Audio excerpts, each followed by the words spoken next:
Hello दोस्तों, भारत में 5.5 million ton lithium discover हुआ है, जो कि 5.5% है टोटल रिजर्व का। लेकिन आज लिथियम के पाने पर भारत इतनी खुशी क्यों मना रहा है? मेरा मतलब है कि 90s में ही ये डायरेक्टर ऑफ मिनरल्स ने कह दिया था कि कश्मीर में लिथियम है, तो उस टाइम पर गवर्नमेंट ने क्यों चुप थी? गवर्नमेंट ने उस टाइम पर लिथियम पर फोकस क्यों नहीं किया? इस टेक्नोलॉजी के सेकंड एरा में लिथियम व्हाइट गोल्ड के समान है। अगर लिथियम इतना खास है तो क्या होता अगर इंडिया पहले ही इस टेक्नोलॉजी का इस्तेमाल कर लेती? तो आज की वीडियो में हम जानेंगे कि कैसे लिथियम भारत को बदल सकता है। Part 1, importance of lithium. Lithium का यूज सैटेलाइट से लेकर आपके फोन तक होता है, लेकिन क्यों? हम लेड एसिड से बनी बैटरीज का भी तो यूज कर सकते हैं, लिथियम का ही यूज क्यों करते हैं हम? लिथियम का यूज हम इसलिए करते हैं क्योंकि वह वेट, एनर्जी एफिशिएंसी और एनर्जी स्टोरेज, इन तीनों फंडामेंटल्स में फिट बैठती है। और लेड एसिड से बनी बैटरीज बहुत बड़ी होती है, तो आप अपनी कार्स और इन्वर्टर में देखते हो, जो कि एक तो लो एनर्जी देती है, ऊपर से स्टोरेज भी बहुत खाती है और भारी भी बहुत होती है। लिथियम से बनी बैटरीज का यूज छोटी से छोटी इलेक्ट्रॉनिक से लेकर बड़ी से बड़ी इलेक्ट्रॉनिक में होता है। Part 2, advantage of India. Bharat को तो सिर्फ 5.5% लिथियम रिजर्व मिला है, लेकिन बाकी का व्हाइट गोल्ड कहाँ है?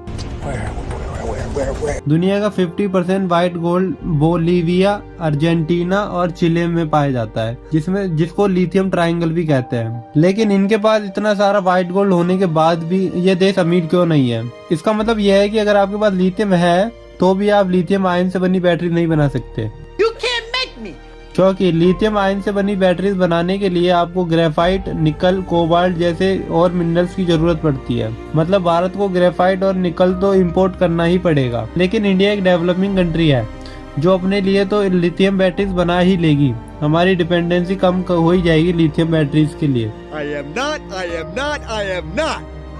भले ही हम एक्सपोर्ट ना करें लिथियम बैटरीज को, लेकिन इंपोर्ट भी जरूर नहीं करेंगे, और शायद इंडिया अपने खुद का टेस्ला भी बना लेगी। Part 3, high demand. Lithium batteries की 90% डिमांड इलेक्ट्रॉनिक व्हीकल से आती है, क्योंकि ईवीज इन इलेक्ट्रिक व्हीकल्स को ज़्यादा पावर देती है और कम स्टोरेज भी खाती है, और इन बैटरीज का वजन भी कम होता है, जिससे ईवीज की कैपेसिटी बढ़ जाती है 50 किलोमीटर तो 600 किलोमीटर तक पहुंच जाती है। आपके हिसाब से तो ईवीज अभी का है, लेकिन आज से 100 साल पहले अमेरिका में 33% गाड़ियाँ ईवी थी। लेकिन पेट्रोल और डीजल की कार्स को इंट्रोड्यूस करने के बाद इनकी पॉपुलैरिटी गिर गई, क्योंकि ओल्ड ईवीज कम डिस्टेंस ट्रेवल कर पाती थी, इसलिए इनकी पॉपुलैरिटी गिर गई और पेट्रोल और डीजल से बनी गाड़ी लंबे सफर तय करती थी। Part 4, if lithium and. Lithium भी तो कभी ना कभी खत्म होगा ही, तो क्या होगा? मार्केट में एक न्यू बैटरी आई है, सॉलिड स्टेट बैटरी, जो लिथियम आयन बैटरी से ज्यादा एनर्जी, कम स्टोरेज और ज्यादा सेफ भी है। सॉलिड स्टेट बैटरी जल्दी चार्ज भी हो जाती, और कई सारी कंपनियां हाइड्रोजन गैस का भी यूज करेगी। मतलब आप जाओ पेट्रोल की जगह हाइड्रोजन गैस भरवा लो अपनी कार में, चार्जिंग का झंझट ही खत्म। Part 5, environment impact. क्या एनवायरमेंट पे क्या इम्पैक्ट पड़ेगा लिथियम का? मिनरल्स डायरेक्टली तो एक्सट्रैक्ट नहीं कर लेते, हम डायरेक्टली तो नहीं ले लेते।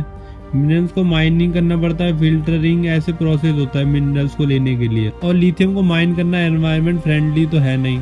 1 टन लिथियम को माइन करने के लिए 15 टन CO2 रिलीज होती है, और लिथियम को माइनिंग करने में बहुत सारा पानी भी चाहिए होता है। 1 टन लिथियम को माइन करने के लिए 22 लाख लीटर वाटर की जरूरत पड़ती है, और वैसे ही जम्मू और कश्मीर में तो वाटर की वैसी कमी है। अगर वीडियो अच्छी लगी हो तो channel hit the subscribe button, video को लाइक जरूर कर देना भाई। Good bye, take care, we will meet again next video.